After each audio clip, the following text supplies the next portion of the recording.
Hello everyone, आज हम लोग पढ़ने वाले हैं very interesting chapter that is electromagnetic induction EMI।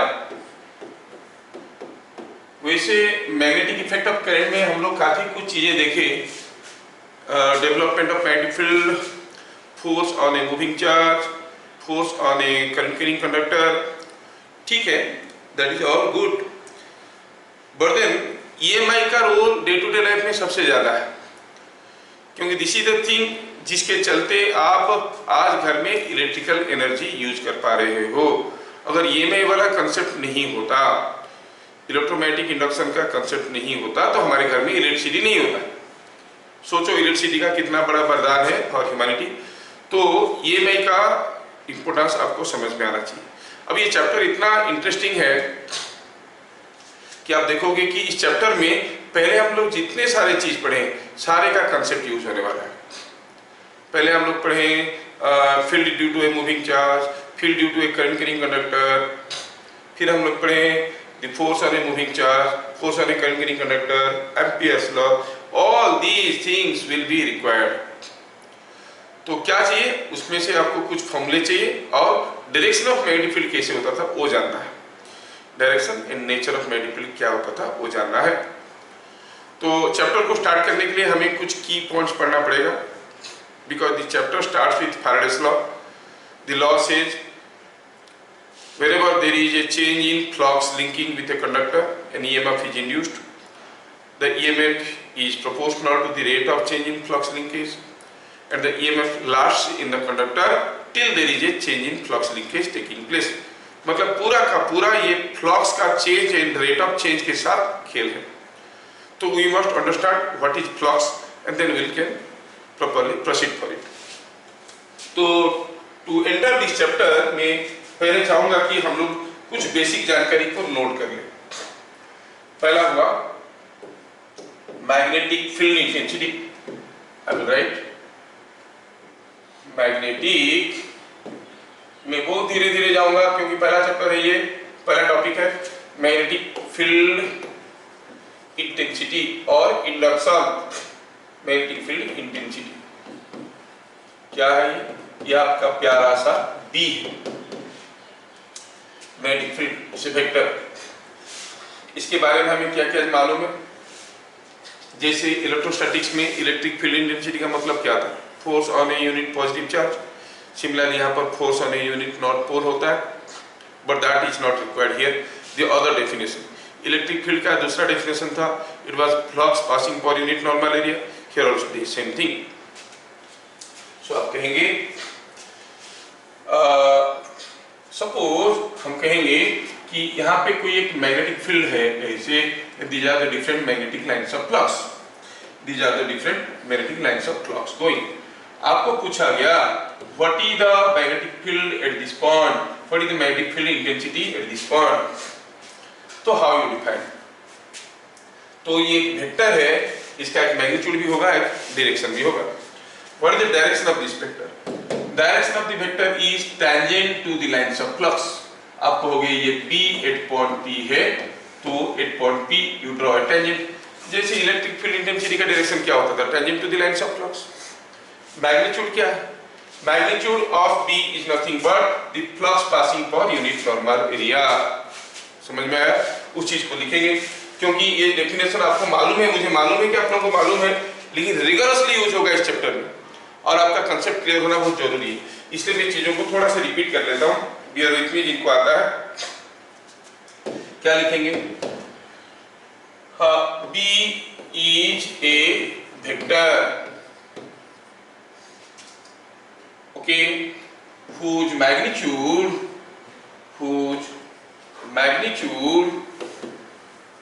is magnitude at any point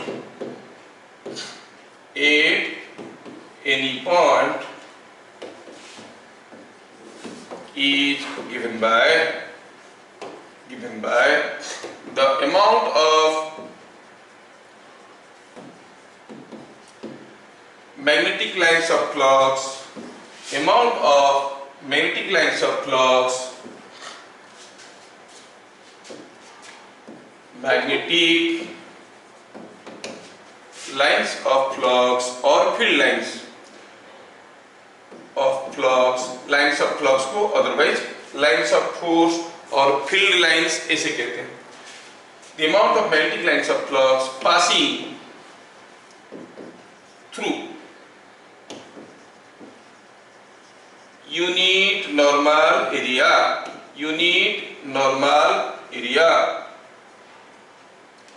at that point and direction is tangent to, or I will write more appropriately, along the forwarding tangent. forwarding tangent का मतलब मैं बता रहा हूं आपको, just लिख लेते हैं. along the forwarding tangent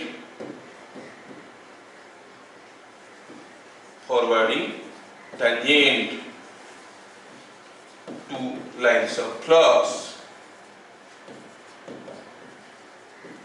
at that point.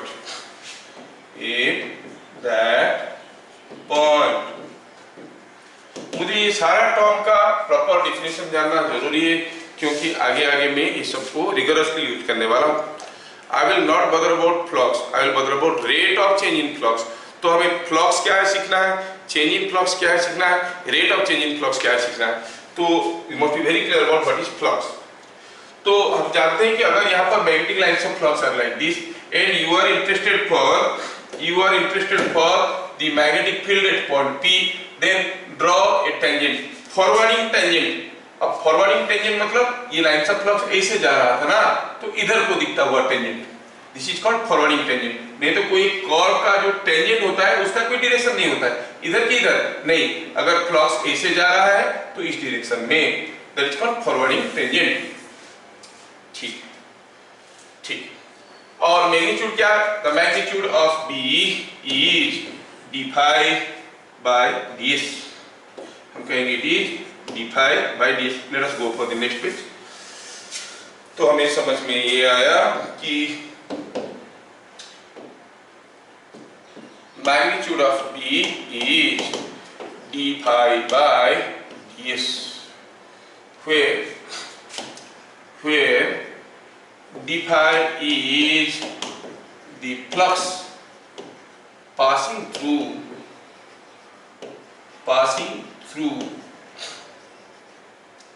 a small area ds held normal to the field lines. ठीक है, normal to the field lines. ठीक है, और इसका यूनिट क्या होता है? टेस्ला, आप जानते हो. इसका SI यूनिट है, SI unit is Tesla. CGS unit होता है गॉश. और जान लो कि 1 Tesla is 10 to the power 4 gosh. 10 power 4 gosh. ये बस ऑब्जेक्टिव क्वेश्चन के लिए काम में लगेगा, लेकिन इसके ऊपर न्यूमेरिकल्स नहीं आएंगे. क्यों बताओ? क्योंकि आगे चल के जब हम फारेडेस लॉ यूज करने वाले हैं, वहां पर फारेडेस लॉ में ही जो constant is defined as 1 for SI system, तो हम लोग SI सिस्टम ले लेते हैं. तो हरदम इलेक्ट्रोमैग्नेटिक इंडक्शन चैप्टर में कोई भी क्वेश्चन आया तो पहला काम है कि सारे डाटा को SI सिस्टम में कन्वर्ट करो. ठीक है, तो ये जरूरत नहीं पड़ेगा, लेकिन ऑब्जेक्टिव क्वेश्चन में कोई पूछ सकता है. MCQs are supposed to come d phi by ds. So what you find? d phi by ds is the flux passing for unit normal area. जैसे हम कहेंगे कि यहाँ पर अगर कोई एक लाइन ऑफ फ्लक्स ऐसे जा रहा है, तो हमें यहाँ पे पूछा गया है what is the direction of magnetic field. तो मैं क्या करूँ, I consider a small area ds, ऐसा एक एरिया ds ले लेता हूं जो एरिया है perpendicular to the lines of flux. अब देखो कि इस एरिया के अंदर से कितना फ्लक्स जा रहा है। Suppose d5 flux is passing and what is this area? Say this area is ds. Then at this point P, what is the magnetic flux density? हाँ, it is d5 by d. लेकिन ध्यान रखना इसमें वो ds क्या है? ds is the area perpendicular to the lines of flux. Obvious है, कोई एक मैग्नेटिक फील्ड को हम यूनिफॉर्म मैग्नेटिक फील्ड कब कहेंगे? जब हर जगह B का वैल्यू बराबर रहेगा, ठीक है ना? तो B का वैल्यू बराबर रहेगा तो हम कहेंगे ये यूनिफॉर्म मैग्नेटिक फील्ड है। B का वैल्यू बराबर रहेगा मतलब B का मैग्नीट्यूड भी बराबर रहेगा, डायरेक्शन भी बराबर रहेगा। फॉर एग्जांपल मैं अगर आपको अभी कुछ केसेस दिखाता हूं just for sake of example. Suppose I give you a case like this, थोड़ा केयरफुली ऑब्जर्व करो how are the lines of flux. मैं डिफरेंट लाइंस ऑफ फ्लक्स को ड्रॉ करने की कोशिश कर रहा हूं। तो क्या आपको लग रहा है कि यूनिफॉर्म मैग्नेटिक फील्ड है? अगर ये यूनिफॉर्म मैग्नेटिक फील्ड है नहीं है तो फिर आपको बताना ये है कि क्यों नहीं है। यूनिफॉर्म मैग्नेटिक फील्ड ये क्यों नहीं है? मैग्नीट्यूड बदल रहा है कि डायरेक्शन बदल रहा है कि दोनों बदल रहे हैं? कुछ तो बदल रहा होगा। क्या ये यूनिफॉर्म मैग्नेटिक फील्ड है? आप में से कोई बताएगा? No no no, it is non uniform magnetic field. लिखवाता हूं इसीलिए क्योंकि बोर्ड में आता है। Why non uniform?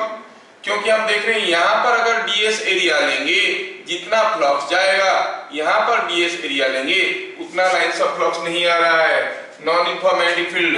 Why?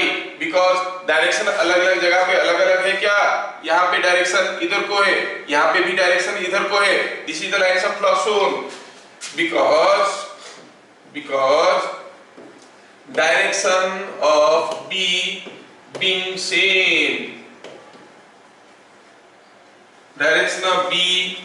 same, magnitude is different at different positions, at different points,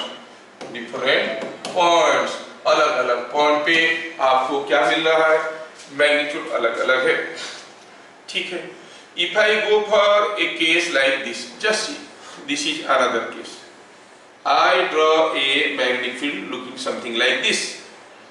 What you say? This is a uniform magnetic field or non-uniform magnetic field. ये uniform magnetic field होगा कि non uniform magnetic field होगा, हमें सोचना है। क्या कहेंगे इसमें? यूनिफॉर्म होगा कि नॉन यूनिफॉर्म होगा? हम देख रहे हैं कि यहाँ पे मैग्नेटिक फील्ड इस डायरेक्शन में है जबकि यहाँ पे मैग्नेटिक फील्ड इस डायरेक्शन में है। लेकिन यहाँ पर से पर यूनिट एरिया जितना फ्लक्स जा रहा है यहाँ पर भी पर यूनिट एरिया उतना ही फ्लक्स जा रहा है। तो again this magnetic field is having same magnitude at all positions but different directions. क्या मेरी बात समझ में आ रहा है? तो हम कहेंगे it is again non uniform magnetic field. क्यों? Because magnitude of B is constant but direction is changing. क्या मेरी बात सबको समझ में आ रहा है? Yes, sir. Yes. Now आपके लिए आखिरी केस पे छोड़ रहा हूँ। आपके लिए मैं आखिरी केस छोड़ रहा हूँ जो आप बताओ। मैं सपोज और एक केस दे रहा हूँ ऐसा। Think of this case. आप क्या कहोगे? ये मैग्नेटिक फील्ड यूनिफॉर्म है कि नॉन यूनिफॉर्म है? अगर नॉन यूनिफॉर्म है तो क्यों नॉन यूनिफॉर्म है? मैग्नीट्यूड बदल रहा है कि डायरेक्शन बदल रहा है कि दोनों बदल रहे हैं? आप कहोगे दोनों बदल रहे हैं। Non uniform magnetic field. क्योंकि because magnitude of B and direction of B are different at different points. हाँ, ये चीज आपको समझ में आए, मेरे को तो रिगरसली काम में लगेगा। अच्छा, ये बात है।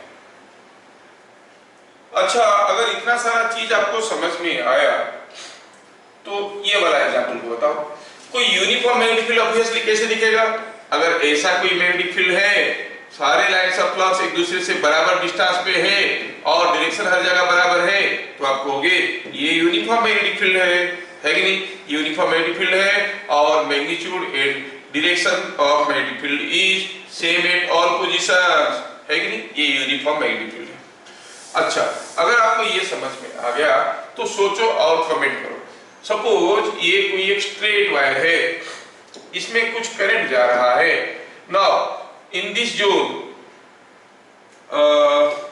सपोज हम कहेंगे यहाँ पे एक जोन में आपको स्पेसिफाई कर रहा हूं, ये कोई एक जोन है ना? क्योंकि आगे हमको देखना पड़ेगा what is the flux passing through this area, ये सब देखना पड़ेगा। पहले बताओ, in the zone inside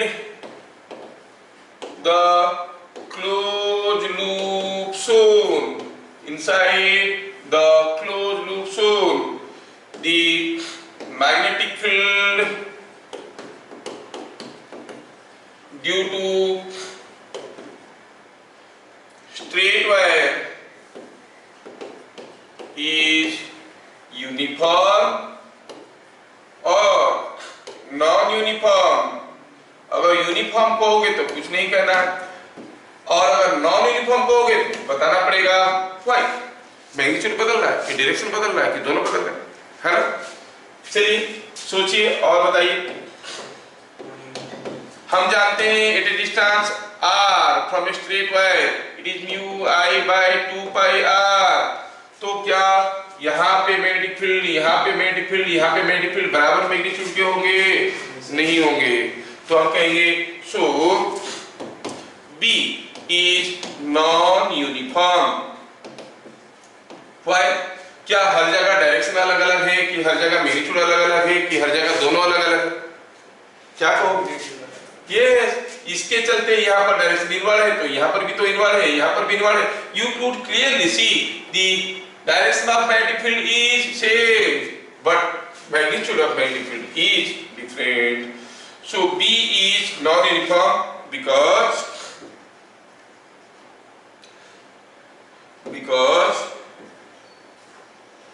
direction of B being same, its magnitude is different. समझ में आया? ई होगी ये चीज, मैग्नीट्यूड इज डिफरेंट। थोड़ा सा इतना जानकारी होने से मेरे लिए काफी बन जाएगा, काफी चीजें बन जाएगी। क्या यहाँ तक की चीजें समझ में आ गया? Yes. Now we go for next point, magnetic flux or magnetic field lines.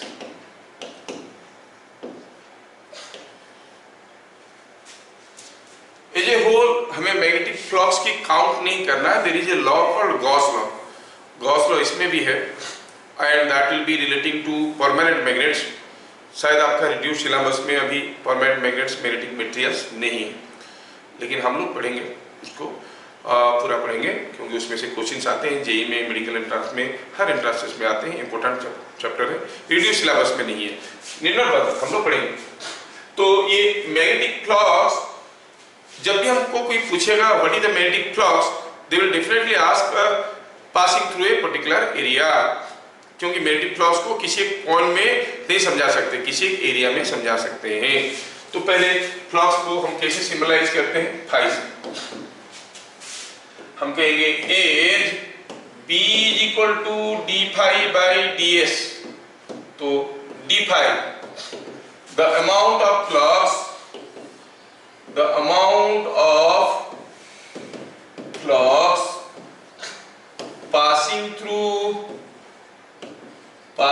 through area ds is equal to क्या फॉर्मूला बनेगा, B डॉट ds। आपको कि सर डॉट कैसे आ गया, डॉट डॉट कहां से आ गया, मर्जी से, अपनी मर्जी से? नहीं, ऐसे बात नहीं। सोचो कि यहां पे कोई एक एरिया है, this is a area ds, ठीक है, आप जानते हो कि ds इज ए वेक्टर, है ना। अच्छा, मान लो कि यहाँ पर मैग्नेटिक फील्ड कुछ इस पॉइंट में मैग्नेटिक फील्ड कुछ ऐसा है। Now this magnetic field has got two components, a component like this and a component like this.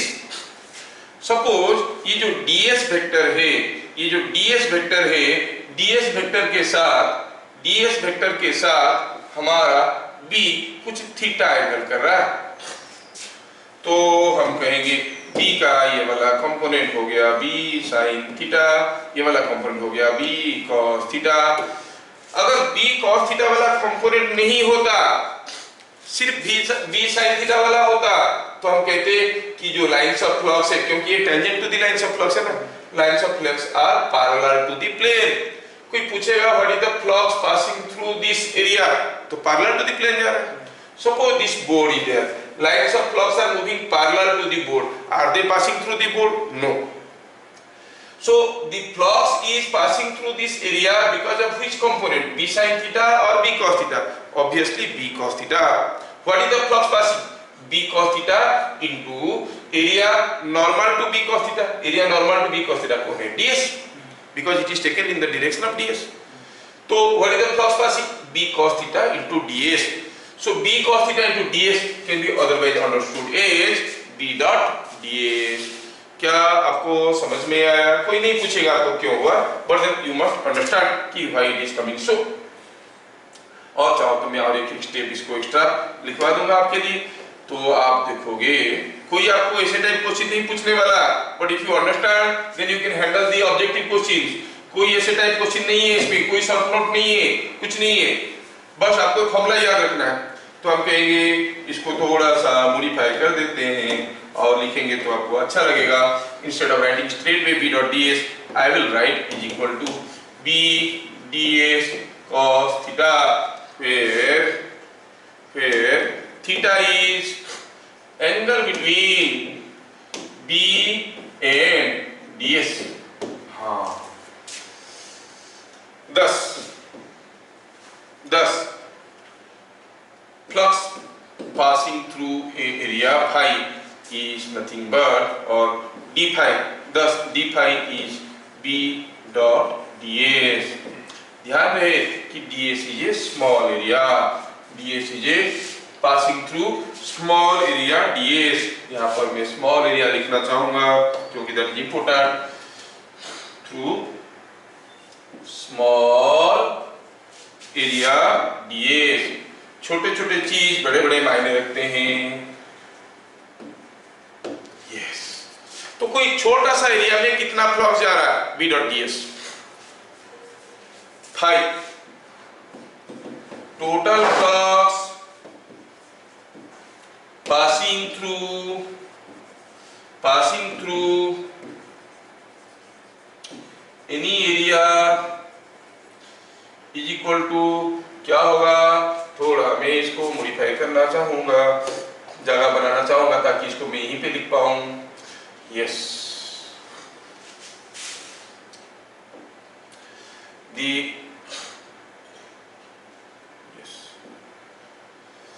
Any area is equal to क्या हो जाएगा? छोटा सा एरिया में जा रहा है d फाइ, टोटल फ्लक्स क्या होगा? Integration of d phi, that is b dot area. ऐसा कब कर सकते हैं? when b is constant और यूनिफॉर्म मैग्नेटिक फील्ड। समझ में आ रहा है क्या?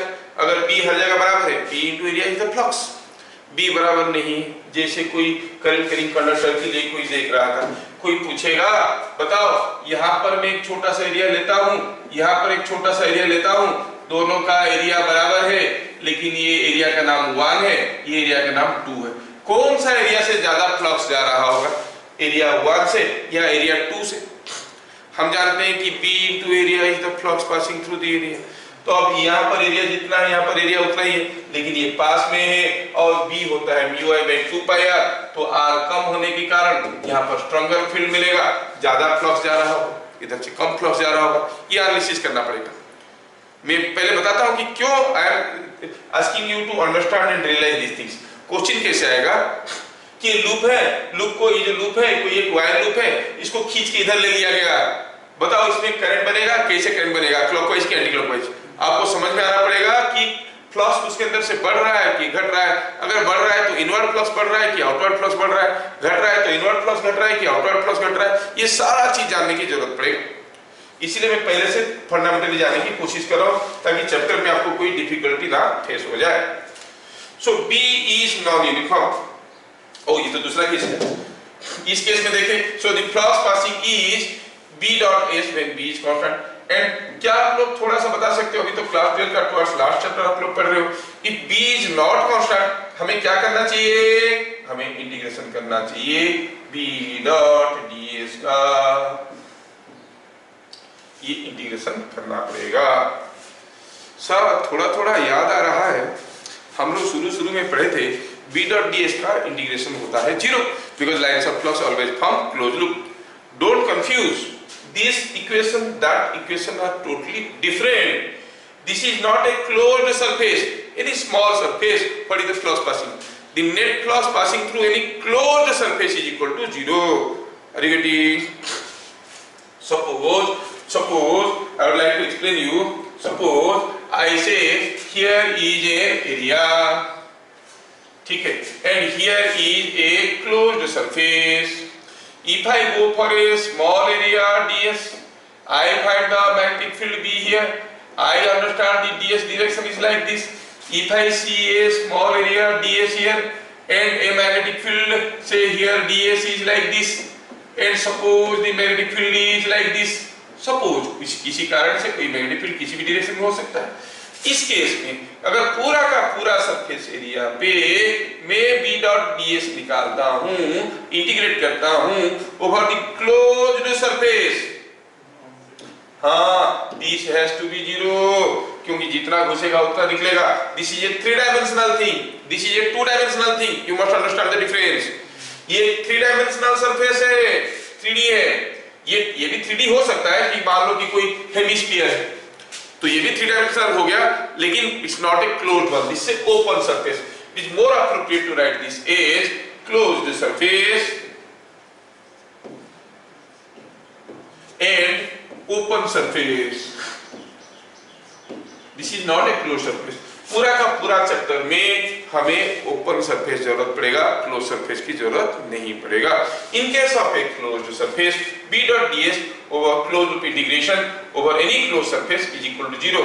Why? Because lines of flux always form closed loops. यहाँ पर तो फ्लक्स किधर से भागेंगे, भागते निकलेंगे। यहाँ पर क्या होगा?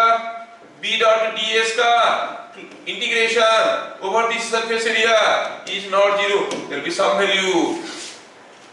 क्या मेरी बात समझ में आ रहा है? Yes. I'm trying to avoid all possible difficulties you may face. जो पॉसिबल कंफ्यूजन हो सकते हैं वो सबको पहले से मैं एंटिसिपेट करने की कोशिश कर रहा हूँ, बच्चों को ये चीजों की तकलीफ हो सकता है। अच्छा, तो हम क्या कर रहे थे? हम बात कर रहे थे magnetic flux. How it is defined?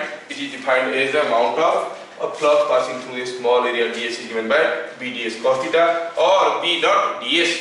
How you calculate? Like this. Now we go for next point. अभी हमें इतना समझ में आ गया उसके हिसाब से, हमें जितना समझ में आ गया उसके हिसाब से the flux is B dot S और B dot ds का इंटीग्रेशन। अब देखिए ये डॉट प्रोडक्ट है तो फ्लक्स के स्केलर क्वांटिटी हुआ कि वेक्टर क्वांटिटी हुआ? आप बोलोगे सर उसका तो डायरेक्शन रहता था north pole to south pole, so vector quantity होगा। नहीं, it is a scalar quantity. Current का भी तो डायरेक्शन होता है, current is not a vector. समझ में आ रहा है? तो हम कहेंगे नेक्स्ट इंपोर्टेंट पॉइंट हुआ फ्लक्स ये डॉट प्रोडक्ट होने के कारण, because it is a dot product, तो आप कहोगे फ्लक्स इज स्केलर। और कुछ लोग तो यूनिट डायमेंशन वगैरह भी पूछ लेते हैं, यूनिट देख लेते हैं। यूनिट, एसआई यूनिट क्या होता है आप कहोगे B into S, that is tesla into metre square, जिसको हम कहते हैं वेबर, लिखते हैं WEB। WB, कुछ लोग WB भी लिखते हैं, I don't know what is correct, you check up. WEB weber, tesla metre square हो गया, और इसको वेबर कहते हैं। इसका CGS यूनिट क्या होता है मैक्सवेल, जिसको आप कहोगे गॉस सेंटीमीटर स्क्वायर। क्या नाम है? मैक्सवेल। ये सारे साइंटिस्ट अपने नाम पे ही सब कुछ डाल के रखे, आपके लिए कुछ छोड़े नहीं। और आप कहोगे कि 1 weber is equal to 10 power 8 maxwell. 1 Weber is 10 power 8 Maxwell. In fact, 1 meter square is 10 power 4 centimeter square. 1 Tesla is 10 power 4 Gauss. दोनों मिलके हो गया 10 power 8। तो सिंपल है, बस for multiple choice questions uses नहीं आएंगे, you not find any use. तो यूनिट भी समझ में आया, फ्लक्स स्केलर क्वांटिटी समझ में आया, कैसे निकालते हैं समझ में आ गया। एक क्वेश्चन कर लेते हैं, एक छोटा सा क्वेश्चन कर लेते हैं टू अंडरस्टैंड कितना समझ में आया। तो हम कहेंगे ऐसे छोटे छोटे 2 क्वेश्चन कर लेते हैं, दोनों फॉर्मूले के ऊपर 2 क्वेश्चन कर लेते हैं। मैं अभी तक इलेक्ट्रोमैग्नेटिक इंडक्शन में नहीं घुसा हूं, मैं क्या बता रहा हूं? फ्लक्स, फिर बताऊंगा चेंज इन फ्लक्स, फिर बताऊंगा rate of change in flux, तब आएगा EMF। ठीक है, तो सपोज आई से here is a ring, ठीक है, and this ring is of radius r, and here is a small ring of radius small r. Consider 2 concentric rings of radii r and r, where capital R is much greater than small r. Capital R small r से काफी ज्यादा है, concentric है।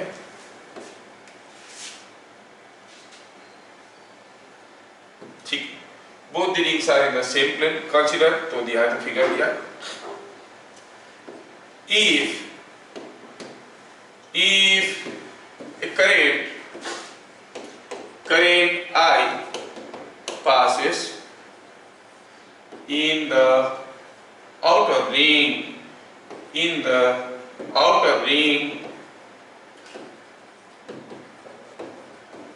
as shown, find flux passing through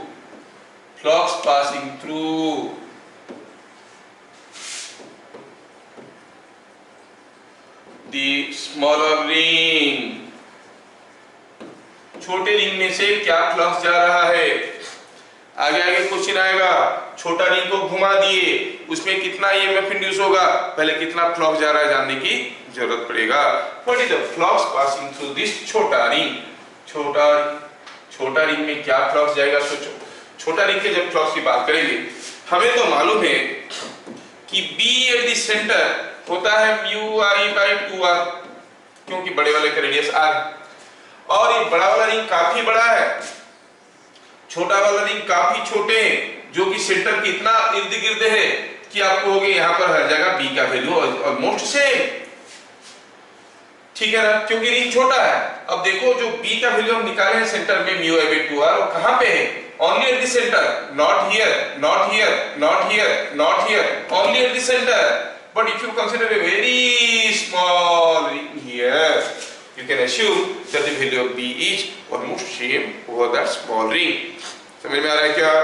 तो as the inner ring is very small, as inner ring is very small, as inner ring is very small, ठीक है,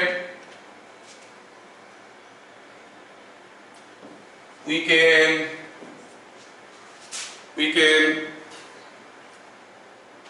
assume B to be uniform on its area। अच्छा, B uniform है कहाँ पे? Inner ring के area पे B uniform है। अगर यूनिफॉर्म है तो आप क्या कहोगे इसमें? तो फिर the flux passing through the inner ring, small ring कितना होगा? 5। The flux passing through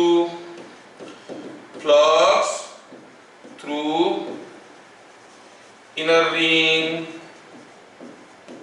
is equal to B into area। Area कितना है इनर रिंग का? यू से it is BDS। B uniform है तो कहेंगे B का वैल्यू तो है μi/2r। B का वैल्यू है μi/2r।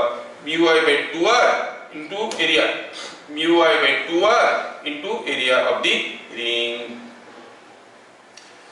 Area of the ring कितना है? Pi R square. तो आप कहोगे is equal to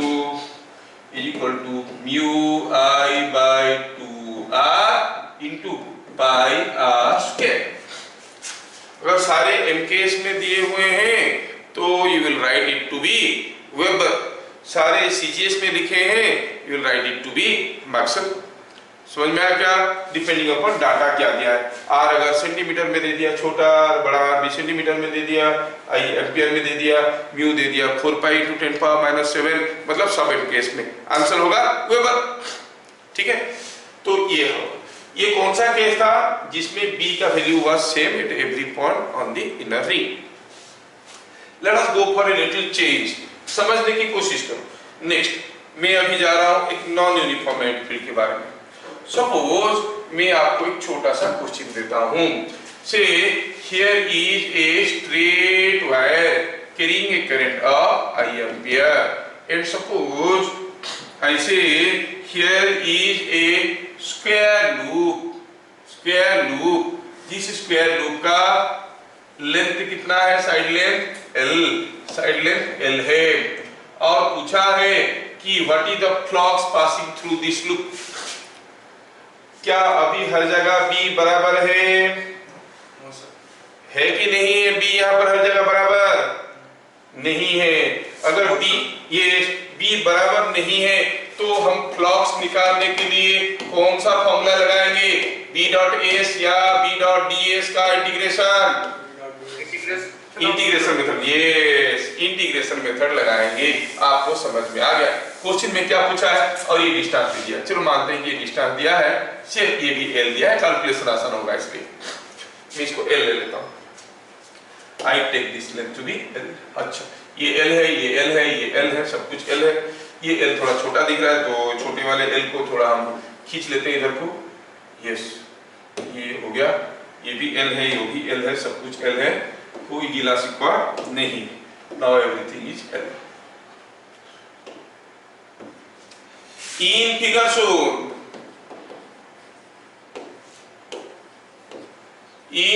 shown, find flux passing through the square loop। That's all। बाकी क्यों समझाएंगे कि करंट है, ये लूप है, ये दिख रहा है सब कुछ, बाकी लिखेंगे, क्वेश्चन लंबा हो जाएगा। ओके, आप मुझे थोड़ा सोचो और बताओ। मैं आपको 2 पॉइंट देता हूं। Suppose I consider a point here A, I consider a point here, I call it B, I consider a point here C। इनमें से 2 पॉइंट पे मैग्नेटिक फील्ड बराबर है।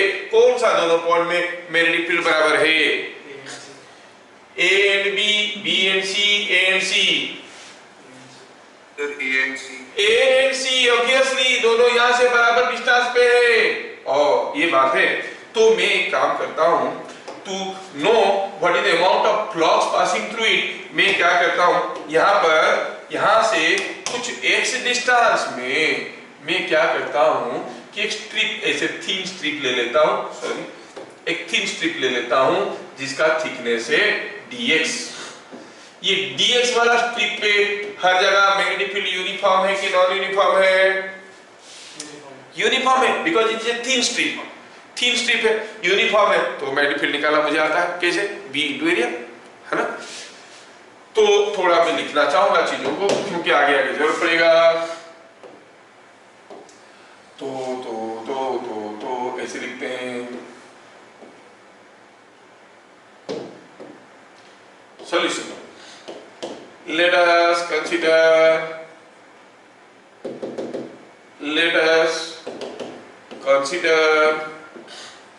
a thin strip as shown। खत्म। ज्यादा क्यों फैलाए, फिगर में तो दिखाए। ठीक। Define flux through strip। ये जो स्ट्रिप है इसके अंदर से क्या फ्लक्स जा रहा है? हाँ, यहाँ पर तो b हर जगह बराबर है, लिखने की जरूरत नहीं, you understand. It is b dot ds। b कितना है भाई? b ये कितना दूर पे है? x डिस्टेंस पे है, दिख रहा है आपको?